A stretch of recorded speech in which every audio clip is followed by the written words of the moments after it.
Jadi materinya tentang bagaimana pembuatan, penanganan, dan penyimpanan larutan.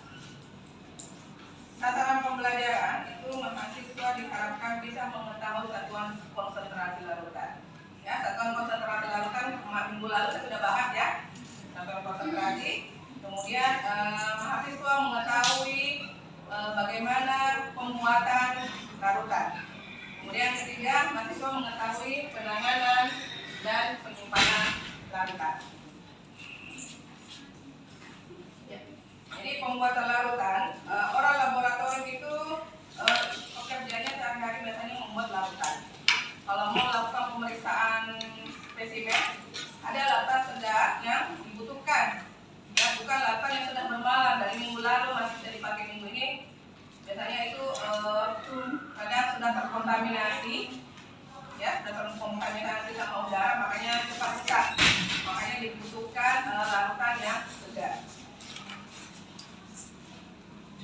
Nah, larutan yang akan digunakan dalam pemeriksaan itu, pemeriksaan spesimen disebut dengan reagensia. Jadi reagensia ini disiapkan dengan dua cara, yaitu pertama melarutkan zat padat dalam cairan, kemudian melarutkan zat cair dalam cairan. Minggu lalu kita sudah singgung melarutkan zat padat dalam cairan itu menggunakan bahan kimia yang berupa padatan. Ya, contohnya seperti apa? NaOH, NaCl, ya, itu semua padatan. Ya, kalium hidroksida, KOH, itu semua padatan dilarutkan dalam larutan. Artinya pelarutnya adalah air atau aqueous. Ya, ini bukan air biasa ya, tapi aqueous yang sudah melalui penyulingan. Kemudian melarutkan zat cair dalam cairan. Bahan kimia atau reagen yang cairan itu seperti H2SO4 kan, itu kan cairan dia. Kemudian HCl, HCl pekat, HNO3 pekat, itu semuanya cairan. Itu juga dilarutkan dengan aqueous. Ya, jadi melarutkan cairan dalam cairan.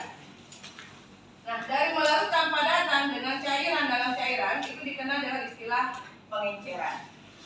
Bagaimana larutan yang pekat awalnya, kemudian kita buat konsentrasi agak rendah dari yang pekat. Itu namanya proses pengenceran. Jadi pengenceran itu dilakukan dengan menggunakan larutan yang rendah konsentrasinya dengan cara menambah pelarutnya. Ya, jadi pengenceran diencerkan dari larutan pekat sehingga didapatkan konsentrasi yang rendah konsentrasinya. Ya, itu namanya pengenceran. Kita masuk pembuatan larutan dari zat padat. Jadi reagensia di laboratorium itu ada kalanya harus dibuat sendiri. Ya. Jadi tidak usah selalu beli yang sudah jadi. Sebaiknya kita buat sendiri karena reagensia atau larutan yang kita gunakan itu harus segar. Ya, makanya harus dibuat sendiri dan dibuat pada saat itu juga. Kenapa? Karena sifatnya dari reagensia itu harus dalam keadaan segar. Ya, jangan yang ambil yang sudah bermalam berhari-hari. Contohnya reagensia padatan, ya, ferrosulfat itu untuk membuat larutan ferrosulfat ditimbang beberapa gram, kemudian dilakukan dengan aqueous dalam larutan 100. Sehingga berapa konsentrasinya nanti kita hitung. Kemudian langkah-langkah dalam pembuatan reagensia yang berasal dari zat padat itu adalah sebelum melakukan penimbangan menghitung dulu berapa zat padat yang kita membutuhkan. Minggu lalu saya sudah ajarkan cara membuat NaOH 10% ya. NaOH itu 10% berarti 10 per 100 dikali 100 mili. Ya, 100 mili itu adalah labu takarnya. 10 per 100 dikali 100 mili. Jadi berapa gram yang ditimbang? 10 gram. Kalau 5% berarti 5 per 10 dikali 100 berarti 5 gram. Ya. Kalau 5% itu dibuat dalam labu takar 100. Kalau dibuat dalam labu takar 50, jadi 5 per 10 dikali 50. Berapa itu? Kan 5 per 100. Tetap konsentrasinya, tapi kita buat dalam volumenya yang lebih sedikit. Kenapa kita buat volumenya lebih sedikit 50 mili dibanding 100 mili? Kita sesuaikan dengan kebutuhan. Kita cuma butuhnya taruhlah 25 mili. Terus kita bikin 100 mili. Terus sisanya 75 mili kan tidak mau kita buang. Karena kita butuhkan yang segar saja. Ya. Jadi ada videonya? 50 per 100 kita buat dalam lagu takar 50 mili. Jadi 50 per 100 dikali 50 berapa? Masa minggu lalu sudah lupa? 50 per 100 kali 50 mili. Ini 2, berarti 25 gram. Ya. Jadi yang kita mau timbang untuk membuat 50% ini adalah menimbang sebanyak 25 gram. Ya. Kalau 50 per 100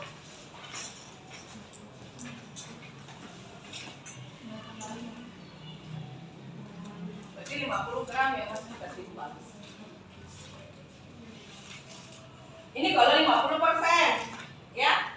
Kalau ini sama konsentrasinya 50% dalam lagu takar 50. Tapi kalau kita bikin yang 5%, berarti 5 per 100 kali 50 mili sama dengan 2,5 gram.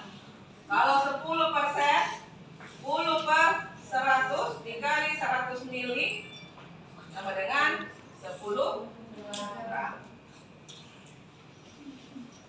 Konsentrasinya ini 5%, kalau 10%, ya. Kalau kita bikin 100 mili ini juga bisa 5 per 100 dikali 100, jadi 5 gram. Kalau kita, ini juga konsentrasinya 5%. Kalau 10% kita bikin di konsentrasinya volume lagu takarnya cuma 50, bisa diperkecil. Ini bisa diperkecil ya. Jadi 10 per 100 dikali 50 sama dengan 5 gram. Jadi konsentrasinya sama, tapi volume larutan yang kita buat itu diperkecil. Ya, kalau tadi 100 mili, yang harus kita timbang itu adalah 10 gram. Perhatikan baik-baik ya. Nah, kalau 10 ini, kalau kita mau perkecil, kalau kita cuma butuh 25 mili, bikin ya 50 mili saja. Berapa yang harus kita timbang untuk membuat ini? Sebanyak 5 gram. Sudah paham sampai sini? Ini lagi mau diperkecil, kalau kita cuma butuh 5 mili, perkecil lagi. Dan konsentrasinya sama, 10%. 10 per 100 dikali 10 mili, ya, ini 10 mili, lalu takar 10 mili ya. Berarti 1 gram. Karena kita cuma butuhnya 5 mili. Jadi ngapain bikin 100 mili kalau kita bisa perkecil larutannya? Ya, tinggal diperkecil ukuran volume lagu takarnya. Konsentrasinya sama, 10%.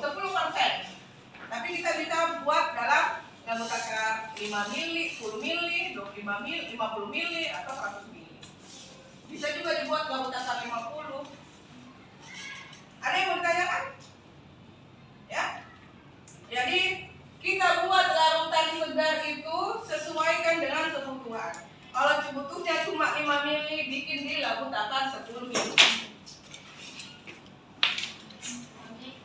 Kalau bikinnya kalau kita cuma butuhnya 25 mili, bikin di lagu takar 50 mili.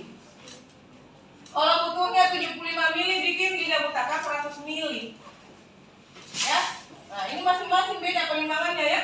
Kalau 10% di lagu takar 100, 10 gram yang harus ditimbang. Kalau 10% di lagu takar 50, 5 gram yang harus ditimbang. 10% konsentrasinya di lagu takar 10, 1 gram yang harus ditimbang. Nah, setelah menimbang yang ini, itu kemudian dilarutkan di lagu takarnya sesuai dengan yang ini. 100 mili, 50 atau 10. Ya. Jadi ini saya jelaskan juga untuk praktikumnya ya. Jadi kalau contoh ini kamu sudah dapatkan perhitungannya 10 gram. Ya, untuk membuat konsentrasi 10. Jadi ini yang petimbang. Cara timbangnya, siapkan cawan porselin atau cawan timbang. Masukkan ke dalam neraca analitik. Otomatis wadah timbang ini kan ada satuan gramnya kan? Jadi setelah dimasukkan di neraca analitik, ada pasti ukurannya ini berapa gram. Nah, sudah diketahui berapa gram, dizerokan itu neraca analitik, dinolkan, supaya kita bisa tahu ukurannya ini 10 gram. Ya, setelah ini dinolkan, kemudian masukkan ini sebanyak 10 gram. Kalau menimbang terus kamu kelewatan 10 gram,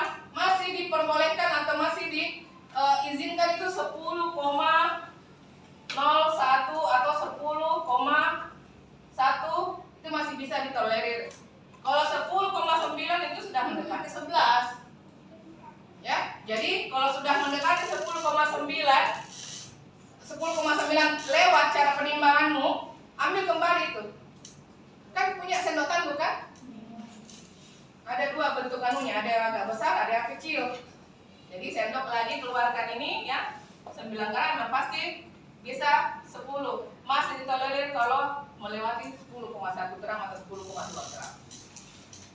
Ya, jadi kalau berlebih silakan diambil. Nah, sudah itu, kalau sudah melakukan penimbangan di sini, keluarkan dari timbangan. Kemudian ini dimasukkan ke dalam gelas kimia. Siapkan gelas kimia 100 ml. Ya. Atau ada yang 200 ml boleh. Kemudian pindahkan ke sini. Ini yang tadi ditimbang masukkan ke sini. Kalau masih tersisa yang ini, bilas dengan Aquades. Karena kita mau bikin dalam labu takar 100, otomatis kita harus siapkan di gelas ukur Aquades itu sebanyak 100 ml. Pernah lihat gelas ukur toh? Nah, ini bentuknya gini. Ini ada skala-skalanya di sini. Nah, siapkan Aquades sebanyak 100 ml. Nah, tadi kalau masih tersisa ini bilas dengan ini, tapi jangan langsung dihabiskan yang ada di sini. Bilas sedikit supaya terisi yang di sini. Ya, kalau masih tersisa lagi, bilas lagi, tapi jangan langsung dihabiskan. Kalau sudah tidak ada di sini pembilasannya, nah ini kita aduk. Jangan langsung dituang lagi sisanya di sini. Ini masih kita mau pindahkan lagi ke labu takar 100 ml. Ya. Nah, ini kita pindahkan masuk ke sini.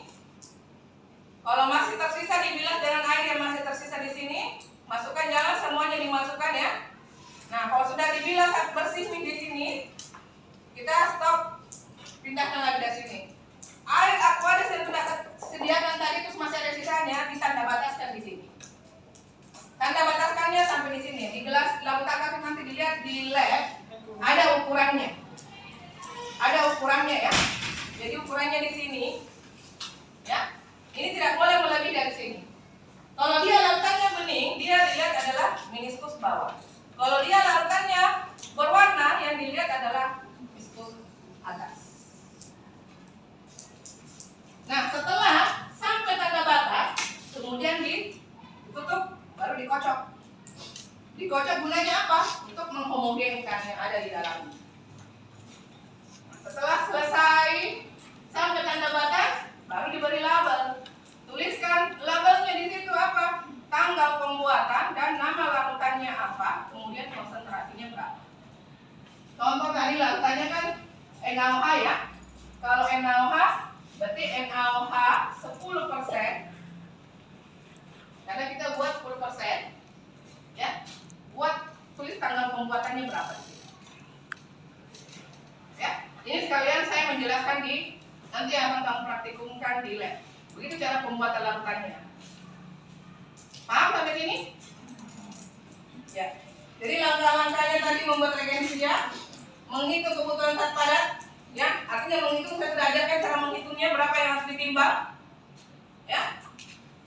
Saya sudah ajarkan, dia jelaskan menghitung yang mau kita buat dalam labu takar 100 ml, 50 ml atau 10 ml. Sudah saya jelaskan. Kemudian disesuaikan dengan pelarutnya. Ya. Pelarutnya apa tadi? Aquades. Setelah itu ini sudah menyiapkan peralatannya ya. Kalau sudah menghitung, kemudian menyiapkan peralatannya yang kita mau timbang itu, kemudian dilakukan penimbangan, melarutkannya, kemudian menyimpannya. Itu proses pembuatan larutan dari zat padat. Nah, ini minggu lalu saya sudah singgung tentang konsentrasi, perhitungan konsentrasi larutan. Sudah saya jelaskan minggu lalu ya. Perhitungan persen, molaritas, normalitas dengan bagian per sejuta atau ppm. Ada di slide apa tuh materi yang saya bagikan minggu lalu juga. Nah, kemudian ada peralatan. Peralatan digunakan untuk membuat larutan itu adalah derajat teknis, ada gelas ukur, gelas kimia, kertas timbang. Ya, kalau dulu orang menggunakan kertas timbang biasanya pakai aluminium foil.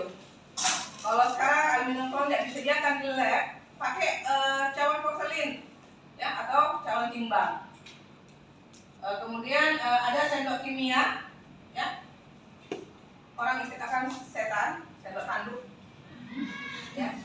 Kemudian ada pipet tetes. Neraca teknis itu, kalau neraca teknis itu yang 2 angka di belakang koma, ya. Kalau neraca analitis itu 4 angka di belakang koma. Itu ketelitiannya lebih tinggi dibandingkan dengan neraca teknis. Kalau teknis ini orang umumnya biasa gunakan kalau untuk menimbang-menimbang kasar. Kalau yang butuh ketelitian tinggi, gunakan neraca analitis. Saya sudah jelaskan beberapa minggu lalu bentuk neraca analitis. Yang bagus itu yang pakai penutup, yang bisa dibuka kiri kanan dan atas. Kiri kanan untuk memasukkan bahan kimia di sebelah kiri, sendoknya di sebelah kanan. Jadi menimbangnya begini. Salah. Baru setelah menimbang sesuai dengan tertera, di situ tutup. Kalau berlebih, buka yang di atasnya. Buka di atasnya, ambil dari atas, keluarkan. Itu kalau berlebih. Nah, harus segera ditutup. Kenapa? Supaya udara itu, sebetulnya ada angin yang masuk di situ, itu akan mempengaruhi berat timbangan. Jadi sebaiknya tetap dijaga pintu-pintu penimbangannya supaya tidak terganggu sama udara atau angin yang dari luar. Kemudian ada lampu ukur, ya, gelas kimia, kertas timbang, sama gini, ya. Ini kalau kuantitatif, ini kualitatif.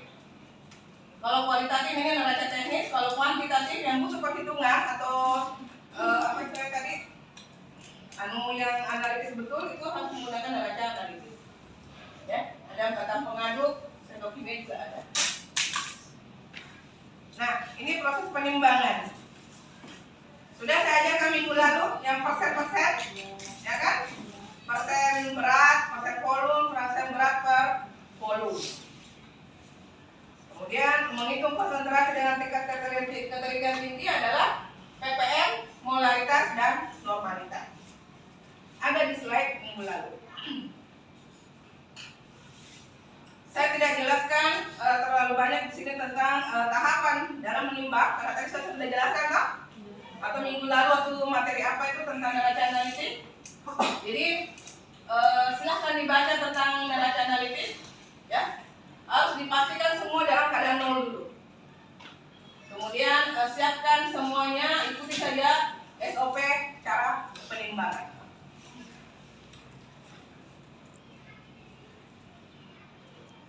Nah, selanjutnya adalah melarutkan padatan, ya. Sudah saya jelaskan tadi bagaimana melarutkan padatan, kan? Ada yang menanyakan sampai di sini tentang melarutkan padatan? Setelah menimbang, masih bingung tentang perhitungan konsentrasi? Berapa yang setimbang untuk membuat volume begini? Silakan bertanya, gunakan ini waktunya. Yang baru datang bingung? Saya ulangi lagi, ya. Jadi kalau mau membuat melarutkan padatan, ya, tentukan dulu konsentrasi berapa yang kamu buat. Kalau mau buat konsentrasi 5%, taruhlah NaCl, ya. NaCl itu padatan, dia kan nama lain dari garam dapur. NaCl 5% di labu takar 100 ml. Karena kebutuhanmu taruhlah 75 ml atau 80 ml. Ya, otomatis kamu harus buat dalam 100 ml. Jadi 5/100 dikali 100 ml. Jadi ini bisa 5 gram. Ya. Sebenarnya kalau kamu sudah hinca perhitungan, tinggal lihat yang ini. Asalkan dibuat di labu takar 100, ya. Kalau 5% dalam labu takar 100, tinggal lihat saja ininya, oh 5 gram yang harus ditimbang.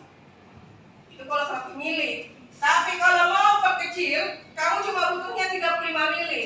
Bikin 5% di labu takar 50 ml.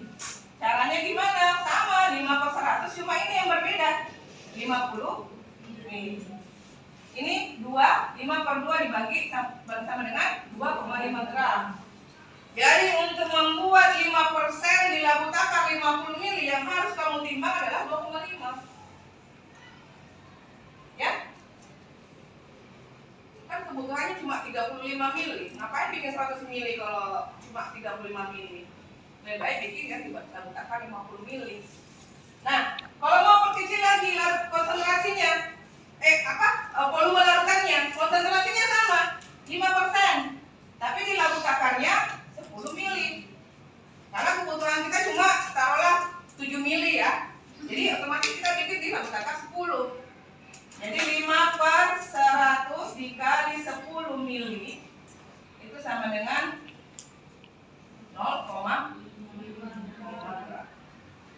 Jadi yang harus kamu timbang untuk membuat NaCl konsentrasinya 5% di labu takar 10 ml, yang harus kamu timbang adalah 0,5 gram. Paham sampai sini? Ya. Setelah mengetahui berapa yang harus kamu timbang, tinggal ikuti langkah-langkah yang ini tadi. Nih, ini calon timbang. Setelah masuk di neraca analitik, nolkan dulu. Setelah nol, timbang sesuai dengan kebutuhan. Ini sambil ada teman yang menyiapkan kalau mau bikin 5% dalam labu takar 10, siapkan labu takar 10. Ini ada juga ukurannya yang kecil ini, ada yang sampai 10 ml. Siapkan aku ada sampai 10 ml. Nah, sambil dengarkan, ikuti saja caranya. Paham? Ya. Kalau begitu untuk melengkap padatkan, bagaimana kalau larutan cairan? Bahan kimia yang cairan kayak H2SO4, HCl, CH3COH. Kalau cairan itu tidak ditimbang begitu saja, langsung ambil bahannya, langsung ditimbang. Tapi ini kalau cairan dipipet dulu. Dipipet terus masukkan ke dalam cawan timbang atau boleh langsung ke dalam gelas kimia. Gelas kimia boleh langsung dalam timbangan nih. Terus masukkan ke sini. Ini gelas kimia yang kecil ya. Ini kalau cairan ya. Ambil gelas kimia 100 ml atau 10 ml. Sesuaikan dengan kebutuhan berapa yang kalian mau buat. Ya. Atau 100 ml. Taruhlah H2SO4 pekat. Ya. Mau bikin juga H2SO4 pekat 10% di labu takar 100 ml. Ya, jadi 10 per 100 dikali 100 ml sama dengan 10 gram. Jadi ini kamu pipet sebanyak 10 ml baru timbang 10 gram. Dengan cara bagaimana? Dipipet dulu, masukkan ke dalam gelas kimia yang sudah berada di dalam neraca analitik. Setelah sampai 10 gram, keluarkan. Tadi siapkan lagi aqua sebanyak 100 ml. Ini dipindahkan ke dalam labu takar 100 ml. Tambahkan dulu sedikit aqua di sini, kemudian masukkan ke sini. Kalau masih ada sisa-sisanya, bilas lagi dalam sini. Jangan semuanya ditumpah ya. Pakai sedikit-sedikit dari sini. Sini, bilas lagi, masukkan ke sini. Kalau kamu sudah yakin sudah tidak ada lagi yang tertinggal di gelas kimia, baru ini sisanya masukkan semua di sini. Tapi ingat, hati-hati kalau sudah mendekati di sini, hentikan menuangnya. Lebih baik kamu pipet dari sini untuk mentandabataskan. Jangan sampai lewat, kamu harus memulai dari nol. Kapan lewat ini atau lewat di sini cairannya itu harus memulai dari nol. Tidak ada sistem memipet kelebihannya dari sini. Kenapa? Karena yang kamu buat sudah lewat. Makanya sebelum sampai tanda batas, hentikan penuangan langsung dari sini. Kalau susah memipet yang sisa sedikit ini, pindahkan ke gelas kimia. Cari gelas kimia supaya bisa pipet masuk ke sini. Atau sisanya ini pindahkan ke sini, nanti dari sini dipipet lagi masuk ke sini. Supaya tidak lewat dari tanda batas. Kapan lewat sedikit pun lewat begini ya. Ini lewat begini, itu tetap harus diulang. Karena ini konsentrasinya sudah berubah kalau sudah lewat. Ini kan ada tanda batasnya. Makanya banyak kemarin untuk semester berapa itu dia banyak mengulang karena lewat, tidak memperhatikan tanda batasnya. Mengulang dari awal lagi, timbang lagi dari awal. Ya, paham sampai sini? Jadi hati-hati kerja. Kalau sudah ragu untuk menuang semuanya, lebih stop, hentikan sebelum tanda batasnya. Lebih dipipet-pipet, tuang saja ke wadah sisa-sisa tadi itu yang di gelas ukur, tuang di situ baru masukkan kembali. Lebih baik kurang daripada lebih. Kalau lebih harus memulai dari awal. Ya. Setelah buat labu takar ke tanda batas, baru pindahkan ke botol regen. Botol regen yang di lab itu biasanya harus dia warnanya coklat, tidak boleh yang tembus pada, ya, tidak boleh yang bening, karena itu bisa mempengaruhi juga cahaya. Kalau botol coklat itu tidak tembus langsung cahaya. Beda kalau yang botol putih. Kalau sudah dimasukkan ke situ, jangan lupa dilabeli botolnya, tulis tanggal pembuatannya dan penambahan nama senyawa, nama reagen yang kamu buat dengan konsentrasinya jangan dilupa. Ya, itu adalah tahapan pembuatan membuat larutan dari padatan. Sama dengan juga yang berasal dari bahan kimia dalam bentuk cairan. Ya, ini yang saya maksud tadi ya. Ini ada gelas kimia. Sebenarnya untuk memasukkan ke dalam labu takar ini ada bantuannya corong. Ya, ini gunanya corong. Kan biasa kalau menuang ada yang tangannya tremor ya. Menimbang saja biasa ada begini-begini. Ya, jadi ini mengkhawatirkan supaya tidak tertuang. Kalau orang kimia itu sudah ahli, itu dia tanpa penggunaan corong itu dia sudah bisa memasukkan ke dalam sini. Ya, anak kimia yang betul-betul dia mengambil mata kuliah khusus kimia tanpa penginjil dia bisa masukkan ke sini. Tapi kalau kita baru belajar, jangan lupa pakai ini. Kenapa? Bisa saja keluar dari mulutnya ini labu takar. Nah, ini ada tanda batasnya. Ini kan, jadi mengisi perlahan-lahan. Kalau sudah sampai di sini lebih baik stop, jangan langsung dituang kayak gini. Lebih baik dipipet. Pipet masuk ke sini sampai tanda batas. Ini tanda batasnya. Setelah itu ditutup. Caranya menghomogenkan, ini kan sudah ditutup ya. Dituang begini. Jadi penutupnya di bawah, ini pantatnya di atas nih. Diputar begini. Sambil terus menekan yang di bawah, jangan sampai tumpah. Kalau ragu kayak gitu, boleh gini. Ya. Atau boleh gini. Cuma hati-hati saja kalau tidak lincah menuang kayak gini, ini kan mau bagian kan gini. Kalau tidak lincah, lebih jangan lakukan kayak gini. Mending pakai gini. Ya. Soalnya nanti tertumpah. Nah, setelah itu penyimpanan larutan. Kalau tadi sudah di labu takar yang tadi, itu kan harus dipindahkan di botol reagen. Kenapa harus dipindahkan ya? Karena kan nanti suatu saat kita akan pakai lagi ya labu takar yang tadi. Jadi harus disimpan dipindahkan di labu takar, di botol reagen. Nah, penyimpanannya itu harus diberi label yang berisi informasi antara lain nama larutannya apa, konsentrasinya berapa. Konsentrasinya seperti ini ya. Nama larutannya NaCl, konsentrasinya 5%. Jadi NaCl 5%. Kemudian di sudut labelnya itu tanggal di atas ini dikasih label tanggal pembuatannya. Taruhlah hari ini tanggal berapa? 5/11/2022. Ya. Kemudian tanggal kadaluarsanya larutan paling lama itu 1 minggu ya. Dia bertahan lama kalau dia tutupnya rapat. Kamu yakin dia tidak akan menguap di pinggir-pinggiran penutup? Ya.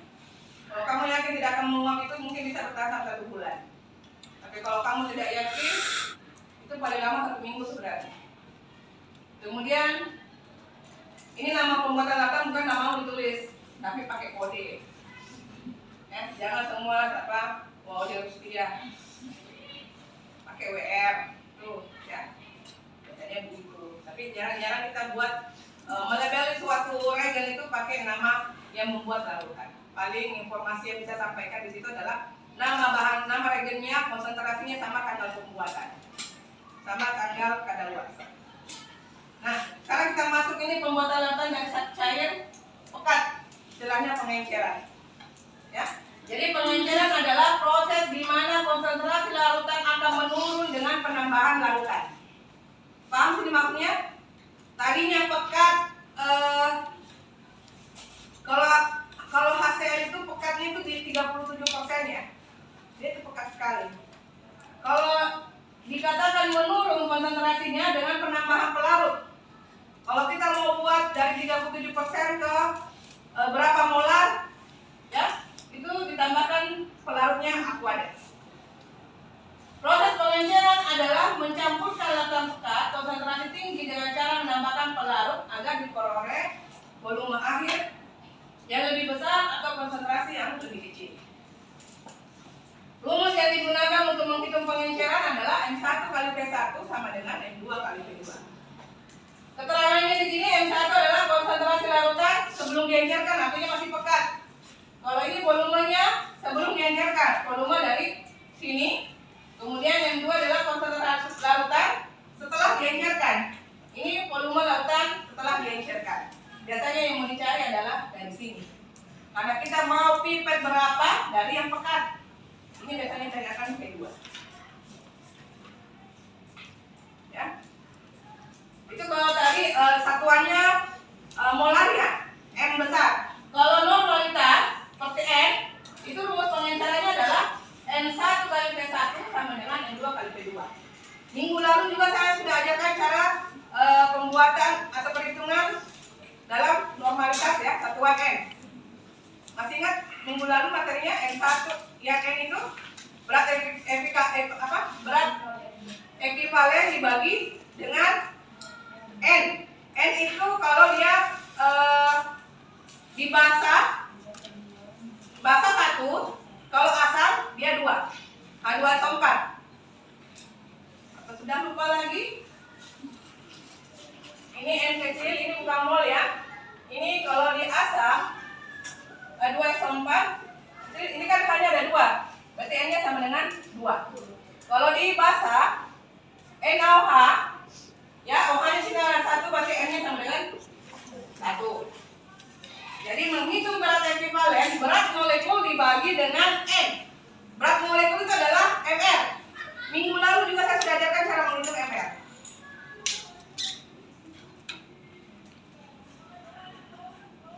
Saya tahu sebenarnya berarti bisa saja lupa atau tahu atau masih ingat.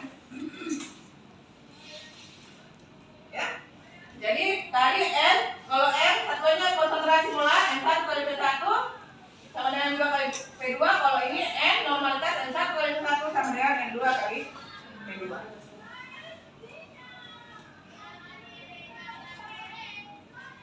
Ini pada pengenceran jumlah zat larut tidak berubah. Yang berubah adalah jumlah pelarutnya.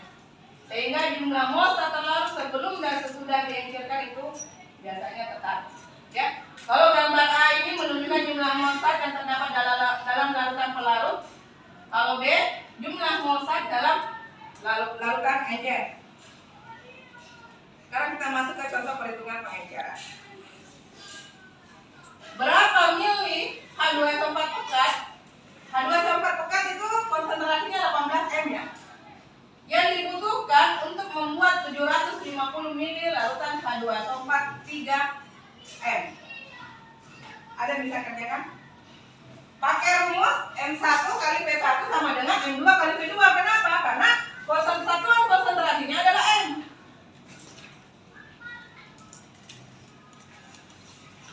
Siapa bisa kerjakan?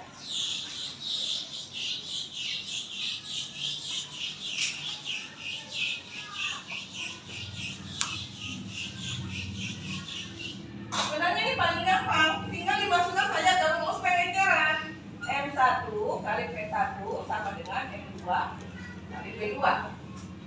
M1-nya berapa? 18 M. Volume 1 yang dibutuhkan untuk membuat 750 liter larutan H2SO4 3M adalah, berarti ini P1 yang dicari, yang ditanyakan. Ya. M2-nya 3. Volume kedua, volume berapa mili H2SO4 pekat, artinya berapa mili yang harus kita pipet dari sini. Ya, berarti P1 yang ditanyakan ya. Untuk membuat 750 ml H2SO4 3M. Jadi 18 kali P1 7,5 kali 3 berapa? 750 kali 3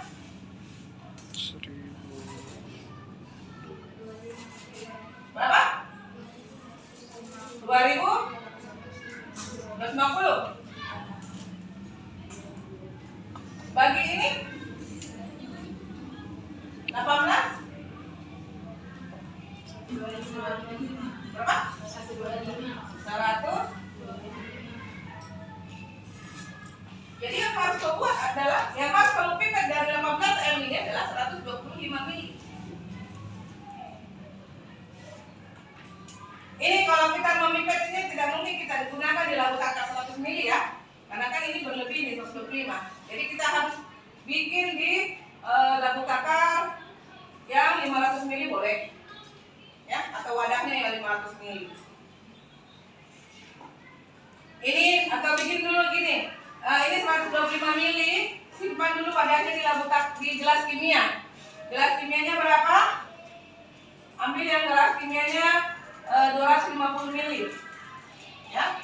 Jadi ini 125 ml masukkan ke sini, ya. Kamu pipet dari sini, baru selebihnya mau diencerkan berapa? Dengan labu takar, cari labu takar 2,5, ya. Jadi yang harus kita pipet untuk membuat larutan H2SO4 dengan 3M itu adalah sebanyak 125 ml.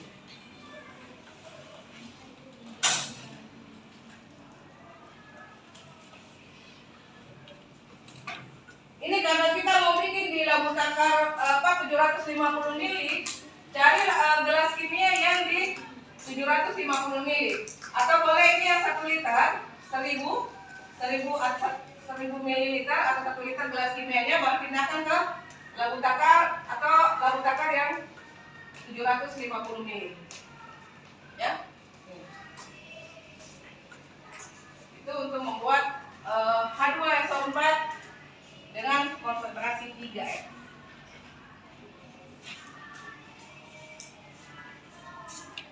Bisa? Ya. Jadi pahami soalnya ya, berapa mili H2SO4 yang dibutuhkan. Berarti ini yang ditanyakan adalah V2-nya. V2-nya karena kita mau memipet di sini dari yang pekat untuk membuat yang encer dari 18M ke 3M. Jadi ini yang harus kita ketahui di sini, berapa volume yang harus kita pipet dari yang pekat untuk membuat ini H2SO4 3M di labu takar 750. P1 kali M1 sama dengan P2, M2 kali P2.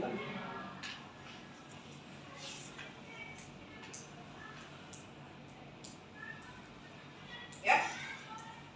Nih, ada catatan penting kalau untuk pengamanan yang perlu diperhatikan ketika memipet larutan kimia yang sifatnya pekat. Ya. Jika suatu larutan kimia yang pekat diencerkan, kadang-kadang sejumlah panas dilepaskan. Kayak H2SO4 itu panas ya. Dia itu panas. Jadi sebelum memasukkan ke dalam ini labu takar 750 ml tadi, masukkan memang dulu air aqua sedikit di situ. Ya. Karena kan aqua untuk pelarutnya. Supaya dia pas di tanda batasnya ini 750 ml ya. Jadi masukkan nih aqua di sini sedikit, baru masukkan yang tadi itu yang kamu harus pipet 125 ml. Dia tidak boleh langsung masuk duluan. Karena biasa kadang kalau dia panas itu, apalagi kalau takarnya biasa, itu bisa bikin retak. Jadi sebaiknya air dingin dulu, aku ada sedikit, baru dimasukkan H2SO4 pekat karena dia panas. Ya.